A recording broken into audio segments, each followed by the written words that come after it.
ચૂંટણી આવે એટલે નેતાઓ પધારે, ખાતમુહૂર્તના તાઇફા થાય અને વચનોની ગંગા વહે અને પછી 5 વર્ષ સુધી જગતનો તાત પાણીના એક એક ટીપા માટે ટળવડે। આ કોઈ કાલ્પનિક વાર્તા નથી, પરંતુ સુરેન્દ્રનગર જિલ્લાના ચોટીલા પંથકની વરવી અને કડવી વાસ્તવિકતા છે કે જ્યાં કરોડોના ખર્ચે બનેલી સિંચાઈ યોજના આજે માત્ર કાગળ પર કે શોભાના ગાંઠિયા સમાન બનીને રહી ગઈ છે। આખું સૌરાષ્ટ્ર નર્મદા નીરથી છલકાઈ રહ્યું હોવાના સરકારી ઢોલ પીટાય છે, પણ ચોટીલાના નાની મોરસલ અને હીરાસર જેવા ગામોમાં ખેતરો બાહે આજે કોરા ધાકોડ પડ્યા છે। આ તે કેવી વ્યથા અને આ તે કેવા શાસકો। નમસ્કાર દર્શક મિત્રો, બેસ 90 ન્યૂઝમાં આપની સાથે હું છું નેહા પટેલ। આજે વાત કરવી છે અન્નદાતાની કે જેને દર ચૂંટણીએ સત્તાધીશો દ્વારા માત્ર મામું બનાવવામાં આવે છે। એસી ચેમ્બરમાં બેસીને ફાઇલો લાલ દોરીથી બાંધતા સરકારી બાબુ અને ગાડીમાં ફરતા નેતાઓને કદાચ જમીનની તરસ દેખાતી નથી। ચોટીલાના નાની મોરસલ ગામની સિંચાઈ યોજના છેલ્લા 15 વર્ષથી અધ્ધરતાલ છે। 1.5 દાયકા જેટલો સમય વીતી ગયો છે, પણ આ યોજના ખેડૂતો માટે માત્ર એક આશ્વાસનથી વિશેષ કંઈ બની નથી। દર વખતે જ્યારે મતદાનનો સમય નજીક આવે છે ત્યારે સરકારી તંત્ર અને નેતાઓ જાગે છે અને ખેડૂતોના વોટ મેળવવા માટે ખાતમુહૂર્તના તાઇફા શરૂ કરી દે છે। તો સરકારી ચોપડે કદાચ પાણી પુરવઠા અને સિંચાઈના આંકડાઓ દેશભરમાં ડંકો વગાડતા હશે, પરંતુ વાસ્તવિકતા એ છે કે નાની મોરસલ સિંચાઈ યોજના હેઠળ આવતો ડેમ આજે પણ નર્મદાના પાણીની રાહ જોઈ રહ્યો છે। તંત્રના અણઘડ આયોજન અને સરકારી બાબુઓની લાપરવાહીના કારણે હીરાસર અને મોરસલ સહિતના આજુબાજુના અનેક ગામો નર્મદાના પાણીથી વંચિત રહી ગયા છે।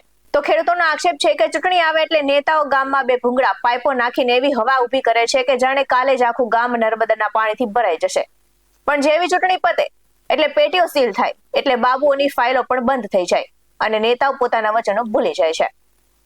આ મુદ્દે સ્થાનિક આગેવાનો અને ખેડૂતોમાં ભારે રોષ છે। આ સાથે જ આપ નેતા રમેશ મેરે પ્રહાર કરતા કહ્યું છે કે સરકારી ચૂંટણી ટાણે માત્ર મોટા વાયદા કરે છે અને ખેડૂતોને મૂર્ખ બનાવીને જતા રહે છે। ચૂંટણી આવે એટલે બે ભૂંગળા નાખી દેવાના અને ખેડૂતોને રાજી રાખવાના, આ સિવાય જમીનની સ્તરે કોઈ કામ થતું નથી। ત્યારે આપ નેતાએ સવાલો કર્યા છે કે 15 વર્ષનો સમય ઓછો કહેવાય? 1.5 દાયકાથી એક સિંચાઈ યોજના પૂરી ન થઈ તો સરકારી એન્જિનિયરો અને બાબુ ઓફિસમાં બેસીને આ કઈ ફાઇલો પર સહી કરી રહ્યા છે? શું માત્ર ચૂંટણી જ માપદંડ છે? શું ખેડૂતોને પાણી આપવા માટે માત્ર ચૂંટણીના વર્ષની જ રાહ જોવાની હોય છે? શા માટે ચૂંટણી પત્યા પછી વિકાસના કામો ઠપ થઈ જાય છે? આ સાથે જ વધુ સવાલ કરતા કહ્યું કે દાવાઓ સાચા કે વાસ્તવિકતા? જો સૌરાષ્ટ્રના ખૂણે ખૂણે નર્મદાના નીર પહોંચી ગયા છે તો ચોટીલાના ગામોના ખેડૂતો માટે આજે પણ પિયત વગર કેમ ટળવડી રહ્યા છે? ક્યારે અટકશે આ ખાતમુહૂર્તના તાઇફા અને વચનોની લાણી? જગતના તાતને ક્યાં સુધી માત્ર વોટ બેંક તરીકે વાપરવામાં આવશે? તેવા સીધા પ્રહાર તેમણે કર્યા છે। આ સાથે જ નજર કરી આવેલી પ્રતિક્રિયા પર। નમસ્કાર સાથીઓ, હું આપનો રમેશ મેર। અત્યારે હાલમાં અમે ચોટીલા તાલુકાના નાની મોરસલ સિંચાઈ યોજના ડેમ છે ત્યાં છીએ। મારી સાથે અમારે દેવકણભાઈ જોગરાણા સંગઠન મહામંત્રી છે, અમારે ખેડૂત નેતા ભુગાભાઈ છે, અમારી સાથે દેવાભાઈ જોગરાણા છે। આજે અમે એટલા માટે આજે મુલાકાત લીધી કે દર વખતે ચૂંટણી આવે અને આ નાની મોરસલની જે સિંચાઈ યોજના છે એમાં મામું બનાવીને જે મત લઈ જવા વાળા છે એને અમે અત્યારે અહીંથી આ નાની સિંચાઈ યોજનાની અંદર અમે વચ્ચોવચ્ચ ઊભા છીએ। ત્યાંથી અમે કહેવા માંગીએ છીએ કે ક્યાં સુધી તમે આ નાની મોરસલ અને આજુબાજુના એરિયાના ગામના લોકોને મૂર્ખ બનાવશો? દર વર્ષે ચૂંટણી આવે ને બે ભૂંગળા તમે નાખો। અત્યારે અહીંયા આગળ અમે જોયું કે અહીંયા સુધી ભૂંગળું આવીને પડ્યું છે। આની પહેલા જયારે ચૂંટણી હતી વિધાનસભાની ત્યારે અહીંયા જ આગેવાનો આવીને કહેતા હતા કે આ વખતે મત આપો એટલે બીજા દિવસે તમારા પાણી પડે। આવું આ વખતે કીધું। ફરીને તાલુકાની ચૂંટણી આવી, પાછા ખેડૂતને મામું બનાવવાનું આ લોકોએ કામ કર્યું ભાજપ વાળાએ કે આ વખતે તમે કરો એટલે પાણી આમાં પડે। હજી એમનું ભૂંગળું યા છે, નાનું એવું ભૂંગળું છે જાણે જેમ નાનું ગટરનું ભૂંગળું। આવડી મોટી સિંચાઈ યોજના, આવડી મોટી ડેમ આ ક્યારે ભરાય?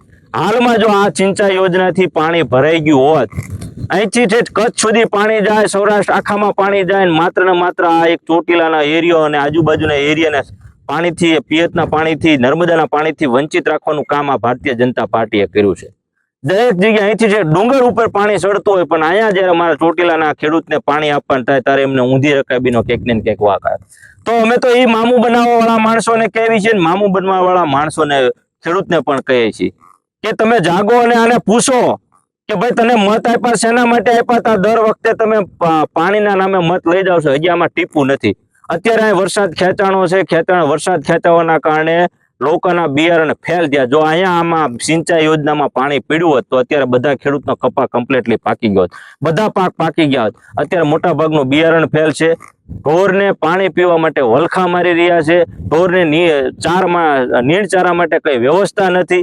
ત્યારે અમે અહીંથી કહેવા માંગીએ છીએ કે તાત્કાલિક અસરથી આ કામ પૂરું કરો અને અહીંથી આ ભૂંગળા કાઢી જાઓ. દર વખતે તમે મોટું બતાવી અને અમારે જે મતદારના મોઢા બિચારાને સેવાઈ જાય છે એ હવે નહીં હાલે. એટલે ખેડૂતને કહીએ છીએ કે જાગો, આવા મામું બનવાનું બંધ કરો અને આપણે એક થઈ અને આ સિંચાઈ યોજના પૂરી થાય એના માટેની લડત કરીએ. જય જવાન, જય કિસાન.